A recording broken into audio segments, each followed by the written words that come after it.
All right, so we're going to add a member to the Gemstone app. So you're going to go ahead and open up your app.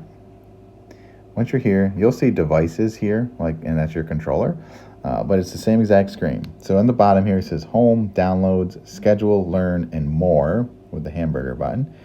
You click More. That brings up this menu here with some other options. The second option down from the top is Home and Device Management. Go ahead and click that. Once you're into that, you're going to just see your home group again. Most likely you only have the one, so we're going to click that again. In this case, it's Captain Matt's home group. And here we will see the members. You can see here we could also change the home group name right here. At the bottom here it says add member or delete home group. I'm going to go ahead and click add member. And then for me, you're going to add info@christmasguys.com.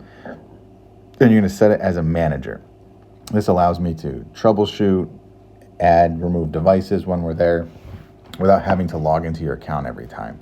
If you want to add a family member, they just create their own Gemstone account on their own app, and then you can add them as a member. A member will be able to control the lights and everything, but not be able to add new controller or reconnect it. So if you want them to be able to do that, you just make them a manager. For me, make me a manager so that I can help out. And then you're just going to click share. And then a little pop-up's going to come down here that an invitation was sent. Right? An invitation has been sent to info@christmasguys. Please check the other devices.